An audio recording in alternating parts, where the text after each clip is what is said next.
आए तो कुछ करने पड़े, हाथ पर चलान पड़े हैं।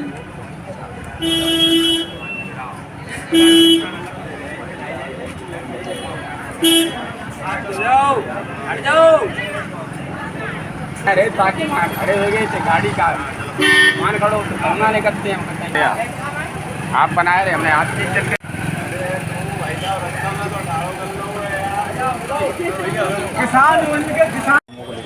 मैं मैनपुरी जिला चिकित्सालय में अभी उपस्थित हूँ। यहाँ पे महाराजा तेज सिंह जिला चिकित्सालय है। यहाँ पे जो बहुत बड़ी अव्यवस्थाएं चल रही हैं, किसान और गरीब जो पीड़ित आदमी है, बीमार आदमी है, उसके इलाज की कोई व्यवस्थाएं नहीं है। यहाँ ऑक्सीजन बिल्कुल भी नहीं है, जिस वजह से आए दिन आदमी परेशान रहता है।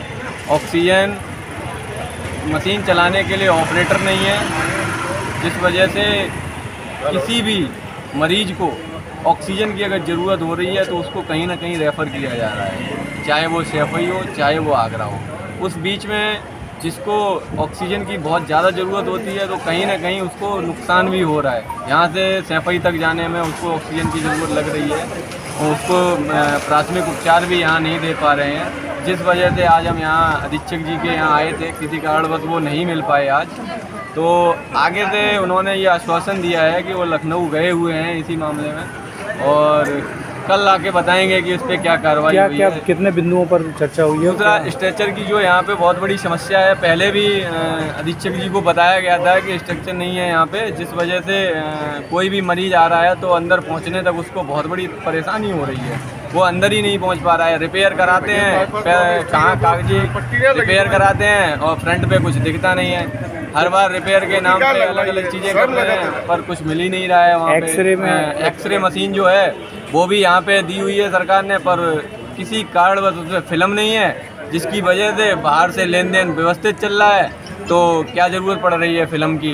भाई जब बाहर से कमीशन आ रहा है, सब चीज़ें आ रही हैं, बाहर के लोग व्यवस्थित दे रहे हैं तो अंदर चलाने की ज़रूरत ही फील नहीं हो रही है डॉक्टर साहब को। संगठन किस तरीके की मांग करता है और ये क्या चेतावनी रही? सफाई की जो व्यवस्थाएं हैं वो भी बहुत ज़्यादा ठीक नहीं है। बैठने की जगह नहीं है यहाँ पे। अगर कोई मरीज है जो बहुत ज़्यादा वयोवृद्ध आया है तो उसके बैठने के लिए नहीं है, लाइन में लगा रहेगा 1 घंटे 2 घंटे, जितनी भी देर है उसके बैठने की व्यवस्थाएं नहीं है। संगठन ये मांग कर रहा है यहाँ पे कि जो ऑक्सीजन की बहुत ज़्यादा महत्वपूर्ण ज़रूरत है उसको फुलफिल 1 से 2 दिन में कर दिया जाए। अगर यहाँ पे कुछ नहीं होता है ऑक्सीजन के लिए तो आगे हम बहुत जल्दी ही घेराव करेंगे यहाँ पे और उससे कार्रवाई करने की मांग करेंगे अधीक्षक महोदय जी से। अधिकारी आए थे और जिन्होंने आपके अस्पताल का घेराव किया है, उनका आरोप ये है कि अस्पताल में गैस ऑक्सीजन नहीं है। इसमें मैं यही बताना चाहूँगा कि ऑक्सीजन के लिए जो है व्यवस्था अस्पताल में बराबर बनाई जाती है। जो ऑक्सीजन सिलेंडर भरे जाते हैं वो उसका जो टेक्नीशियन है उसकी रेगुलर नौकरी नहीं है जी, तो स्थानीय व्यवस्था के आधार पर उससे भरवाए जाते हैं, तो कभी आगे पीछे हो सकता है, वैसे होता नहीं सर।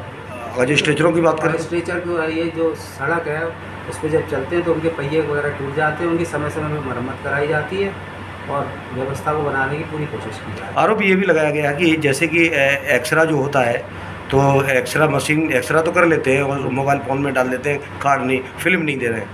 फिल्म का बजट पूरा नहीं होता क्योंकि सभी लोग एक्सरे ही कराने आते हैं अस्पताल में, तो इसलिए बजट पूरा नहीं होता। जब बजट आ जाएगा, फिल्म आ जाएगी तो सबको फिल्म। तो क्या लगता है सर, उत्तर प्रदेश सरकार स्वास्थ्य सेवाएं को सुधारने का काम नहीं सुधारने का काम कर रही है, लेकिन अपने स्तर से जो हम कर सकते हैं वो पूरी कोशिश